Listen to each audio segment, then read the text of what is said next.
kasih Raffi. Assalamualaikum warahmatullahi wabarakatuh. Yang terhormat Bu Indah dan Bapak Ibu semua dari perbankan, baik Bank Umum maupun BBR, juga pengurus asosiasi yang hadir pada dari pagi ya hingga siang hari ini. Saya di sini akan menjelaskan mengenai POJK nomor 15 tahun 2024 yang baru saja kami terbitkan. Jadi Bapak Ibu, untuk latar belakang dari POJK ini, jadi POJK ini adalah POJK yang mengatur integritas pelaporan keuangan bank. Nah, jadi di sini tidak hanya diatur laporan keuangan dalam bentuk financial statement, tetapi juga informasi keuangan. Nanti kita akan jelaskan berikutnya di bawah. Beberapa latar belakang, yang pertama itu adalah POJK ini ditujukan untuk menekankan pentingnya perilaku berintegritas baik dari pegawai, kemudian direksi, dewan komisaris, dewan pengawas syariah, dan setiap orang lainnya ya yang terlibat dalam penyusunan laporan keuangan ataupun informasi keuangan. Nah, ini merupakan kami turunkan dari Undang-Undang P2SK pasal 37E, dan juga memang di dalam POJK ini mengatur sanksi yang akan dikenakan. Tetapi ada hal menarik lainnya, fenomena yang terjadi di Basel mempublikasikan ya pada bulan April 2024 bahwa terdapat nih window dressing yang dilakukan oleh G-SHIP, Global Systemic Bank, yang tujuannya melakukan window dressing untuk membuat bank terlihat less risk ya, tidak beresiko, kemudian lebih prudent dan lain sebagainya, dan biasa dilakukan di posisi keuangan. Kemudian juga kami melakukan penelitian terhadap beberapa bank yang bermasalah, yang ditutup. Ternyata salah satu penyebabnya adalah fraud pada laporan keuangan. Jadi fraud ini berdampak kepada sustainable dari bank tersebut. Kemudian juga yang tak kalah penting adalah kami dalam POJK ini mengadopsi yang namanya iCover. iCover yaitu Internal Control over Financial Reporting. Mungkin Bapak Ibu beberapa bank sudah mulai menerapkan iCover ini, khususnya mungkin yang memiliki perusahaan induk dari luar negeri ataupun beberapa bank BUMN, karena kami mengetahui bahwa Kementerian BUMN telah mengeluarkan ya instruksi untuk menerapkan iCover ini, Internal Control over Financial Reporting.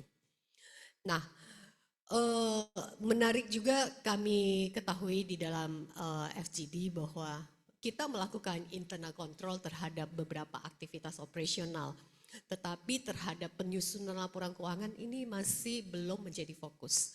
Jadi oleh karena itu kami mengajak Bapak Ibu untuk fokus terhadap internal control of financial reporting ini. POJK ini berlaku tidak hanya untuk Bank Umum tetapi juga untuk BPR. Nanti saya dan rekan saya Mbak Andina, kami akan serta Mbak Safira, kami bertiga akan coba paralel menjelaskan beberapa hal terkait dengan POJK ini. Tentu saja ekspektasi yang kami terapkan untuk Bank Umum dan BPR nanti ada beberapa hal yang berbeda. Nanti akan kita paralel jelaskan ya. Baik, di dalam POJK ini kita membagi menjadi beberapa bab. Bab pertama itu ketentuan umum. Bab kedua itu penyusunan informasi dan laporan keuangan. Di bab 3 ini adalah tugas tanggung jawab direksi, dewan komisaris, komite audit dalam proses pelaporan keuangan. Dan bab 4 di dalam POJK ini mengatur juga afiliasi, termasuk di dalamnya pemegang saham dan pihak-pihak terafiliasi dalam proses penyusunan laporan keuangan. Kemudian bab 5 kami juga mengharapkan adanya penyampaian laporan kepada OJK. Kemudian bab 6 ketentuan lain-lain, dan bab 7, bab 8 itu ketentuan peralihan dan ketentuan penutup. Baik, kita ke slide berikutnya. Nah, Bapak Ibu, kami mengharapkan dalam penyusunan laporan keuangan di bab 2 ini bahwa proses penyusunan laporan keuangan itu harus merupakan satu proses yang berintegritas, dan kemudian kami juga melarang rekayasa keuangan. Ya, rekayasa keuangan yang dilakukan baik oleh direksi, Dewan Komisaris, Dewan Pengawas Syariah, dan pejabat eksekutif, kemudian penetapan dan penerapan kebijakan dan prosedur pengendalian intern atau ICOFR tadi ya, Internal Control over Financial Reporting, dalam proses penyusunan laporan keuangan. Dan yang terakhir adalah kewajiban untuk pembentukan unit kerja khusus untuk membantu penerapan POJK ini. Jadi secara general kami wajibkan bank wajib memiliki proses pelaporan yang berintegritas, di mana proses itu dapat memastikan kebenaran, keakuratan, transparansi informasi keuangan dan laporan keuangan yang dihasilkan. Informasi keuangan tadi tidak hanya mencakup laporan keuangan ya, financial statement, neraca, laporan posisi keuangan, laba rugi, laporan arus kas, catatan atas laporan keuangan, tetapi juga mencakup angka dan rasio keuangan yang memang diatur dalam POJK, misalnya KAR ya, KPMM, kemudian MPR, rasio NIM, rasio ROA, ROE, dan lain sebagainya, rasio-rasio keuangan. Nah, di mana kami juga mengharapkan mendefinisikan ya di dalam POJK ini, di dalam penjelasannya di bab 2, apa sih yang dimaksud dengan kebenaran? Kebenaran itu adalah sesuai sebagaimana adanya dan tidak terdapat kesalahan saji material. Kemudian akurat. Akurat itu maksudnya apa? Akurat itu merepresentasikan informasi yang netral dan juga bebas dari bias. Serta transparan, yaitu dapat dilihat berbagai pihak yang membutuhkan dan telah mencakup seluruh informasi yang relevan. Nah, jadi kalau informasi keuangan, kebenaran, keakuratannya itu kita merefer kepada peraturan OJK yang berlaku, sedangkan untuk laporan keuangan atau financial statement, maka kebenaran keakuratannya kita merujuk kepada standar akuntansi keuangan yang berlaku atau ada pedoman pencatatan yang diatur dalam POJK. Next.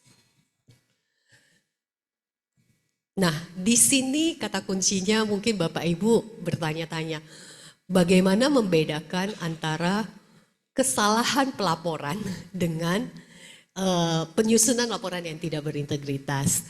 Nah, di sini untuk yang menjadi subjek atau objek pelanggaran adalah di mana kalau direksi, Dewan Komisaris, Dewan Pengawas Syariah, pejabat eksekutif, kita larang untuk melakukan tindakan yang dilakukan secara sengaja.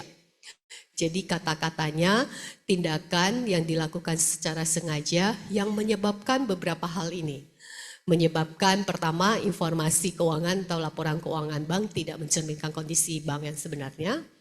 Kemudian memanipulasi informasi keuangan atau laporan keuangan. Mungkin Bapak Ibu mungkin ada beberapa kasus di mana pejabat eksekutif melakukan manipulasi pendapatan untuk memboosting atau membuat kinerja divisinya baik. Nah, untuk mencapai kinerja individu. Kemudian itu salah satu tindakan manipulasi. Kemudian yang ketiga, kita juga tidak dilarang laporan keuangan bank disusun tidak sesuai dengan standar akuntansi yang berlaku atau ketentuan OJK yang mengatur pencatatan transaksi. Di mana kita tahu bahwa standar akuntansi itu kan mengatur mengenai kapan transaksi itu boleh dicatat. Ya, ada prinsip recognition ya di situ ya. Kapan transaksi itu boleh dicatat, kemudian berapa besarnya atau value-nya. Apakah accounting sekarang kan menggunakan fair value ya. Apakah day one transaksi sudah dicatat dengan fair value, kemudian subsequent recognition-nya seperti apa ya, pencatatan hari berikutnya seperti apa, misalnya kewajiban bagi Bapak Ibu untuk mengakses apakah terdapat impairment, baik itu untuk aset produktif, impairment untuk aset non produktif, misalnya aset tetap, apakah mengalami impairment dan lain sebagainya. Nah, kemudian yang keempat, informasi keuangan, laporan keuangan bank tidak sesuai dengan ketentuan pelaporan, ketentuan perundang-undangan di sektor jasa keuangan. Ini mungkin kita fokus untuk rasio-rasio, ya rasio-rasio keuangan seperti KPMM, MPL, dan lain sebagainya. Nah, tadi untuk membedakan apa yang dimaksud dengan kesalahan lapor dengan tindakan penyusunan laporan keuangan yang tidak berintegritas adalah di sini. Kalau fokus di POJK ini adalah tindakannya sengaja dilakukan. Ya, di sisi sebelah kanan layar Bapak Ibu bisa lihat sengaja dilakukan dan tujuannya untuk memberikan keuntungan kepada yang bersangkutan atau pelakunya atau kepada pihak lain. Contohnya di sini menghilangkan atau menyebabkan tidak dilakukannya pencatatan suatu transaksi dalam pembukuan sehingga informasinya menjadi salah saji ya. Jadi saya ulangi lagi bahwa di sini adalah kata kuncinya tindakannya sengaja dilakukan dan memberikan keuntungan ya kepada pihak yang melakukan. Nah, karena ini dilakukan oleh pihak, maka sanksinya kami berikan kepada pihak pelaku. Ya, kami melihat di sini bahwa bank dikelola oleh misalnya manajemen, di mana manajemennya sengaja melakukan tindakan yang ternyata menguntungkan manajemen, maka yang dikenakan sanksi di sini adalah manajemen. Ya, manajemen. Sanksinya adalah dia bisa dilarang sebagai pihak utama sesuai dengan POJK yang mengatur mengenai pihak utama, ya misalnya tidak bisa menjadi pengurus lagi dan lain sebagainya. Sedangkan dan dendanya itu bagi pihak-pihak yang melanggar di bank umum, tadi individu tadi, dendanya adalah 2M minimum dan maksimum 50 miliar per orang. Sedangkan untuk BPR nanti mau tambah atau untuk BPR? Oh ya, Bapak Ibu izin menambahkan untuk BPR sanksi denda ini kalau tadi di bank umum 2 miliar sampai 50 miliar ya Bu Patricia ya. Kalau di BPR ini kita selaraskan dengan sanksi denda yang ada di POJK Tata Kelola. Mungkin Bapak Ibu BPR BPRS sudah mengetahui ya ada POJK Tata Kelola untuk BPR BPRS yang baru terbit. Itu kita sama sanksinya dendanya yaitu 10 juta sampai 100 juta per orang. Nanti mungkin berkaitan dengan pemilihan nominal mana yang bisa dikenakan begitu ya. Itu dilihat kembali dari sisi derajat derajat pelanggarannya. Pelanggarannya seperti itu Bapak Ibu. Mungkin itu ya Bu Patricia. Iya. Dan Bapak Ibu sanksi di sini misalnya range-nya 2 miliar sampai 50 miliar ataupun yang 10 juta maksimum 100 juta. Kami di internal OJK memiliki panduan pengenaan sanksi. Jadi kami akan lakukan secara govern ya berdasarkan derajat pelanggaran itu. Dan hal penting lainnya yang ingin saya jelaskan di slide ini, apabila tadi misalnya manajemen bank melakukan tindakan rekayasa sehingga menguntungkan dia, menguntungkan pihak ya, menguntungkan dia pribadi, misalnya ternyata dengan tindakan itu dia mendapatkan keuntungan misalnya dapat bonus yang lebih ya dari yang seharusnya. Maka di sini OJK berwenang memerintahkan pihak yang melakukan ini yaitu baik direksi, dewan komisaris, dewan pengawas syariah atau pejabat eksekutif yang melakukan pelanggaran untuk mengembalikan keuntungan yang diperolehnya kepada bank. Jadi atas keuntungan yang telah diambil oleh pihak yang tidak berintegritas ini harus OJK bisa meminta yang bersangkutan mengembalikan kepada bank. Ya, dan setelah dikembalikan tentu saja prosedur yang lainnya kami tetap jalankan. Berikutnya kita akan masuk kepada bab 3. Bab 3 ini adalah penjelasan detail mengenai iCover yang akan dilanjutkan oleh rekan saya Safira. Silakan. Ya, terima kasih Bu Patricia. Jadi di bab 2 terkait dengan penyusunan informasi dan laporan keuangan bank, di dalam POJK ini juga diatur mengenai kewajiban bank untuk menyusun, menetapkan, dan memastikan penerapan kebijakan dan prosedur iCover tadi yang sudah dijelaskan. Jadi karena pada intinya iCover itu adalah pengendalian yang didesain untuk memberikan keyakinan atas keandalan proses pelaporan keuangan dan penyusunan laporan keuangan bank. Jadi di sini kami meminta bank untuk menyusun, menetapkan kebijakan dan prosedur terkait iCover tersebut. Nah, dalam POJK ini juga diatur bahwa kebijakan dan prosedur tersebut minimal mencakup yang pertama, larangan untuk melakukan aktivitas yang dapat menyebabkan informasi keuangan dan laporan keuangan tidak mencerminkan kondisi sebenarnya secara material. Jadi ini adalah merupakan penegasan bahwa aktivitas-aktivitas seperti window dressing yang dapat menyebabkan salah saji itu dilarang untuk dilakukan oleh baik pegawai ataupun manajemen bank. Kedua, kebijakan dan prosedur tersebut juga harus mencakup prosedur pencatatan transaksi keuangan sehingga laporan keuangan yang dihasilkan oleh bank itu sesuai dengan standar akuntansi keuangan ataupun ketentuan OJK mengenai pencatatan transaksi keuangan. Nah, di sini contohnya adalah bagaimana misalnya flow pencatatan dari ketika transaksi tersebut terjadi sampai dengan transaksi tersebut terposting di sistem bank. Misalnya prosedur seperti itu. Yang ketiga, prosedur pemeliharaan catatan atas transaksi keuangan. Nah, ini contohnya adalah bagaimana transaksi yang tadi telah tercatat atau terposting di sistem itu bisa terpelihara dengan baik. Dalam artian tidak ada perubahan yang tidak sah dan hanya dapat diakses oleh pegawai yang berwenang. Keempat, prosedur untuk memastikan bahwa transaksi keuangan telah dijalankan dan disetujui oleh pihak yang berwenang. Nah, ini contohnya misalnya prosedur bahwa di bank itu ada segregation of duties antara pihak yang melakukan input transaksi dengan yang memberikan persetujuan atas transaksi tersebut misalnya. Nah, yang terakhir adalah prosedur untuk mencegah atau mendeteksi secara tepat waktu transaksi yang tidak sah yang dapat menimbulkan dampak material dalam laporan keuangan. Ini contohnya adalah misalnya bank memiliki early warning system ketika ada transaksi yang tidak ada persetujuannya maka ada notifikasi atau misalnya ada transaksi-transaksi yang dilakukan di luar jam kerja. Nah, untuk mendukung penerapan iCover ini, maka bank juga diwajibkan untuk menyediakan sistem informasi yang mendukung pelaporan keuangan sesuai dengan standar akuntansi keuangan dan ketentuan OJK tadi.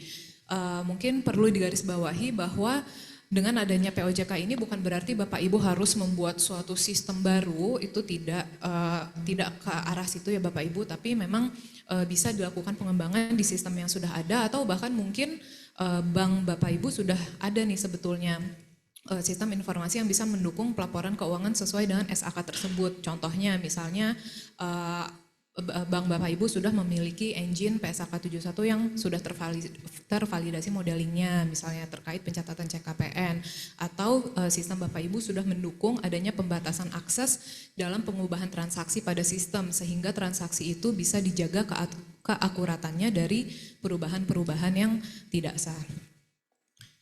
Nah, kebijakan dan prosedur ini harus disusun oleh bank paling lama 3 bulan sejak POJK ini diundangkan. POJK ini diundangkan pada tanggal 9 Oktober tahun 2024, berarti paling lama bank sudah harus memiliki kebijakan dan prosedur ini paling lama sekitar tanggal 9 Januari 2024.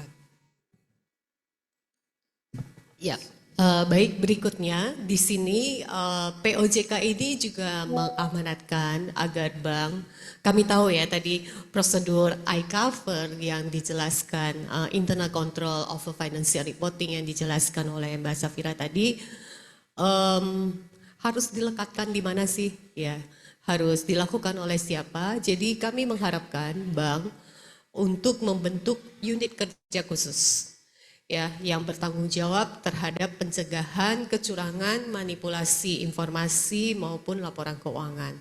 Nah, unit kerja khusus ini untuk bank umum dia wajib membentuk unit kerja khusus, di mana unit kerja khusus ini kami serahkan kepada bank. Apakah dedicated unit ini mau merupakan unit kerja baru? Tentu saja bergantung kepada kompleksitas Bapak Ibu ya.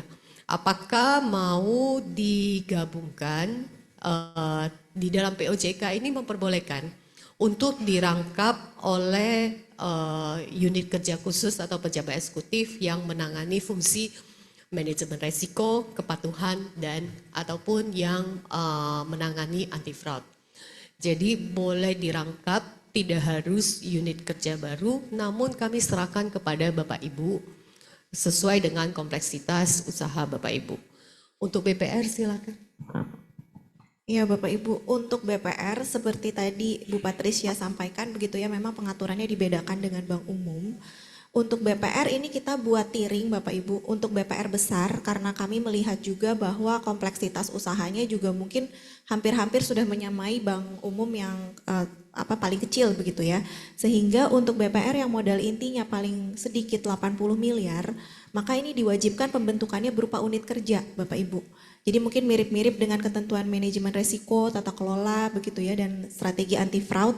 Untuk BPR besar kita minta unit kerja ini memang sudah berupa unit kerja begitu. Tapi untuk BPR yang lebih kecil, yang modal intinya masih di bawah 80 miliar, silakan Bapak Ibu untuk menunjuk satu pejabat eksekutif saja Bapak Ibu untuk bisa menangani pencegahan kecurangan dan manipulasi laporan keuangan ini. Tetapi kami di sini berpesan walaupun BPR kecil karena ini lumayan besar ya range-nya ya. Jadi paling kurang dari 80 miliar ini sebetulnya kalau yang modal intinya sudah 70 miliar bisa jadi kategorinya juga BPR besar. Nah, dalam penunjukan pejabat eksekutif begitu ya, atau nanti berencana untuk menunjuk unit kerja, walaupun memang masih diperkenankan untuk dirangkap dengan pejabat eksekutif atau mungkin unit kerja yang menangani manajemen resiko, kepatuhan dan anti fraud gitu ya. Bapak Ibu perlu memperhatikan juga beban kerja dari pejabat eksekutif tersebut begitu.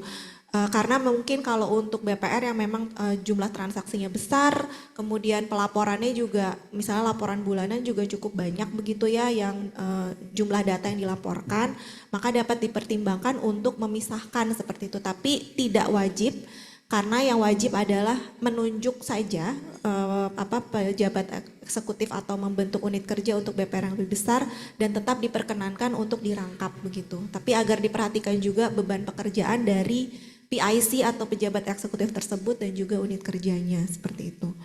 Mungkin itu yang Bu Patricia ya, dan harap diingat juga bahwa di sini kami masih memberikan waktu mungkin ya Bu Pat ya untuk menunjuk atau membentuk unit itu 6 bulan. 6 ya? bulan. Ya.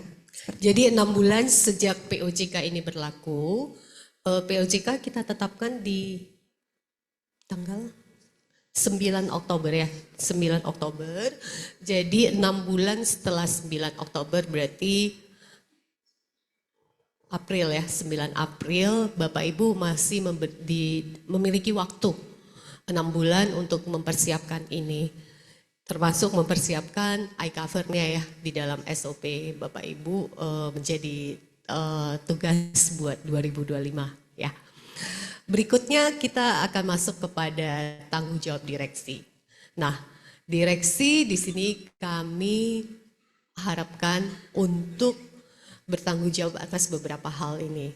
Pertama, penyusunan dan penyajian informasi keuangan dan laporan keuangan, kesesuaian dari penyusunan penyajiannya dengan SAK dan ketentuan OJK yang mengenai pencatatan transaksi keuangan. Kemudian juga kebenaran dan kelengkapan dari laporan keuangan serta penerapan dari iCover tadi, penerapan pengendalian internal proses pelaporan keuangan bank. Nah, dari 4 tanggung jawab itu kami mengharapkan direksi menyampaikan laporan pengendalian internal dalam iCover itu kepada OJK, di mana laporan ini memuat paling sedikit pernyataan direksi mengenai tanggung jawab direksi atas penerapan pengendalian iCover tadi, serta hasil penilaian direksi terhadap efektivitas penerapan iCover di banknya masing-masing. Jadi ini laporan baru ya, laporan baru nanti dilaporkan melalui ya, dilaporkan dalam konten dari annual report. ya laporan. Jadi penerapan iCover Bapak Ibu nanti menjadi konten dari annual report. Nanti di belakang juga kita akan jelaskan lagi. Kemudian bagaimana dengan tanggung jawab pihak yang lain? Berikutnya kita masuk kepada Dewan Komisaris. Nah, Dewan Komisaris sesuai dengan fungsinya melakukan pengawasan. Kami berharap melakukan juga pengawasan terhadap penerapan kebijakan dan prosedur pengendalian internal ini, ya. Penerapan iCover ini diawasi oleh komisaris. Kemudian kami juga meminta komisaris melaksanakan tugas dan tanggung jawabnya dengan itikat baik dan prinsip kehati-hatian. Hasil pengawasan komisaris terhadap iCover ini nanti dituangkan dalam laporan pengawasan Dewan Komisaris yang disampaikan secara semester. Jadi ditambahkan kontennya di sana, kami tidak menimbulkan laporan baru tetapi digabung. Kalau tadi yang direksi masuk dalam bagian dari annual report, kalau yang komisaris masuk dalam laporan pengawasan rencana bisnis yang dilaporkan setiap semester kepada OJK. Oke, sedangkan untuk komite audit, nah komite audit ini kan memang fungsinya mencakup juga pengawasan terhadap internal audit, eksternal audit dan sangat erat kaitannya dengan informasi keuangan. Jadi kami mengharapkan komite audit melakukan pemantauan dan melakukan evaluasi penerapan kebijakan iCover ini. Kemudian kami juga di POJK APKAP sudah ditegaskan juga bahwa komite audit juga melakukan review ya terhadap kesesuaian laporan keuangan dengan standar akuntansi maupun dengan ketentuan OJK yang berlaku yang mengatur mengenai pencatatan transaksi. Nah, hasil pekerjaan dari komite audit ini kami mengharapkan bahwa hasil pemantauan terhadap iCover disampaikan kepada Dewan Komisaris. Ya, jadi output dari komite audit disampaikan kepada Dewan Komisaris untuk meyakini integritas dari proses pelaporan keuangan yang dilakukan bank. Jadi tadi direksi disampaikan dalam annual report. Komisaris menjadi bagian dari laporan pengawasan bisnis semesteran dan kalau komite audit dia cukup disampaikan kepada Dewan Komisaris karena merupakan organ dari Dewan Komisaris. Nah, berikutnya adalah hal yang menarik juga. Kami mengatur di dalam POJK ini termasuk kepada pemegang saham dan pihak terafiliasi. Pemegang saham kami berharap harus mendukung proses pelaporan keuangan bank yang berkualitas dan andal. Jadi Bapak Ibu di dalam GCG kita juga sudah mengatur mengenai independensi dari pengurus bank, harus bebas dari intervensi pemegang saham dan di sini kami tegaskan pemegang saham harus mendukung proses pelaporan keuangan bank yang berkualitas dan andal. Kemudian pemegang saham pengendali dilarang melakukan tindakan intervensi yang dapat menyebabkan bank melakukan kesalahan dalam penyajian informasi keuangan ataupun laporan keuangan atau menyebabkan kelemahan signifikan dalam proses pelaporan keuangan bank. Nah, sanksi untuk pemegang saham ini kita bisa larang dia menjadi pihak utama yang atau tidak bisa menjadi pemegang saham lagi. Sedangkan ke individunya nanti saya akan jelaskan bahwa untuk sama seperti yang sanksi untuk pengurus tadi adalah 2 miliar per orang maksimum 50 miliar untuk bank umum. Sedangkan untuk yang pihak terafiliasi, siapa sih pihak terafiliasi? Pihak terafiliasi di sini Bapak Ibu bisa refer siapa pihak terafiliasi ke Undang-Undang Perbankan di mana luas sekali ya pihak terafiliasi. Pihak terafiliasi dilarang melakukan intervensi kepada direksi, Dewan Komisaris, Dewan Pengawas Syariah, PSP atau pejabat eksekutif dalam proses pelaporan keuangan bank. Pihak terafiliasi bisa juga merupakan deposan Bapak Ibu juga ya. Deposan, debitur, kemudian pihak yang melakukan aktivitas bisnis dengan bank. Jadi dapat dikategorikan pihak terafiliasi. Dan OJK juga sama seperti yang buat pengurus tadi, OJK juga bisa memerintahkan PSP dan pihak terafiliasi yang melakukan pelanggaran untuk mengembalikan ya keuntungan yang diperolehnya kepada bank. Jadi ini bukan disbursement seperti yang di pasar modal ya, tetapi ini adalah kalau memang tindakan ini menguntungkan pihak tersebut, merugikan bank, kita bisa meminta pihak tersebut mengembalikan keuntungannya kepada bank. Nah, tindakan intervensi seperti apa sih tindakan yang merugikan, berpotensi merugikan bank atau berpotensi menyebabkan bank tidak comply terhadap ketentuan proses pelaporan keuangan ini. Nah, untuk sanksi buat BPR, ya silakan. Sanksi buat BPR masih sama seperti tadi ya, Cia di bab 1, memang range-nya tetap kita selaraskan dengan POJK tata kelola dan norma sebelumnya, yaitu range-nya antara 10 juta sampai 100 juta per orang, ya per pemegang saham, karena di sini kita pemegang saham dan pihak terafiliasi yang menjadi objek dari ketentuan ini. Dan lagi-lagi tadi pengenaannya pemilihan nominal berapa yang bisa dikenakan itu dilihat dari derajat pelanggaran yang dilakukan, seperti itu. Thank you. Ya. Selanjutnya di bab 5 terkait dengan penyampaian informasi dan laporan kepada OJK. Jadi di dalam POJK ini ditegaskan mengenai laporan-laporan yang tadi sebelumnya sudah sempat di-mention oleh Ibu Patricia. Jadi yang pertama ada informasi mengenai kelemahan yang signifikan atau kondisi yang dapat membahayakan kelangsungan usaha bank dalam proses pelaporan keuangan. Jadi jika direksi, dewan komisaris, dewan pengawas syariah, pemegang saham pengendali, pejabat eksekutif, ataupun pihak lain, jadi ini tidak terbatas untuk pegawai bank saja ya Bapak Ibu ya, jadi ini luas, bisa siapa saja dapat menyampaikan atau harus menyampaikan informasi jika mereka memiliki informasi mengenai kelemahan yang signifikan atau kondisi yang dapat membahayakan kelangsungan usaha bank tadi.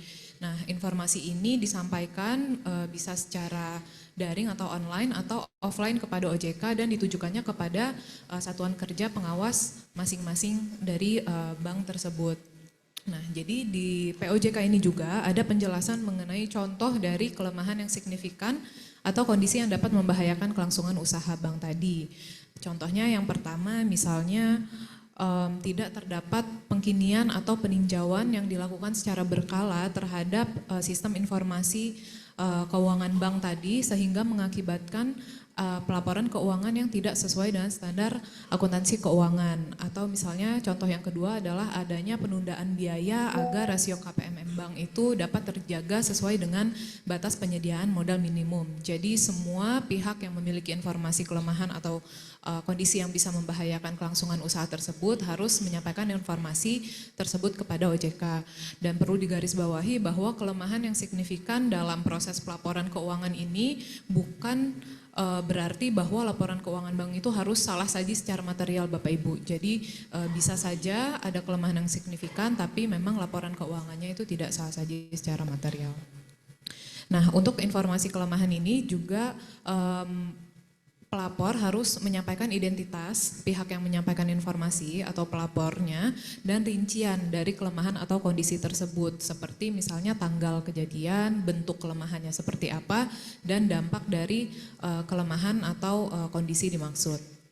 Nah, yang kedua ada laporan pengendalian internal dalam proses pelaporan keuangan bank atau laporan iCover tadi. Jadi ini dilaporkan oleh Bank Umum dan BPR dan dilaporkan sebagai bagian dari annual report. Mungkin di kolom pertanyaan tuh banyak yang menanyakan mengenai format dan bentuk ya, bentuk laporan. Jadi mungkin di sini sedikit dijelaskan bahwa laporan iCover ini paling sedikit mencakup dua hal. Yang pertama adalah Yang pertama adalah pernyataan direksi atas tanggung jawab direksi terhadap iCover, dan yang kedua adalah hasil penilaian direksi terhadap efektivitas penerapan iCover tersebut. Jadi kalau pernyataan direksi itu mungkin Bapak Ibu pernah melihat surat pernyataan direksi tentang tanggung jawab atas laporan keuangan ya, di laporan keuangan audited. Nah, formatnya bisa seperti itu, tapi bisa juga berupa statement bahwa statement penegasan bahwa direksilah yang bertanggung jawab atas penerapan iCover di bank Bapak Ibu.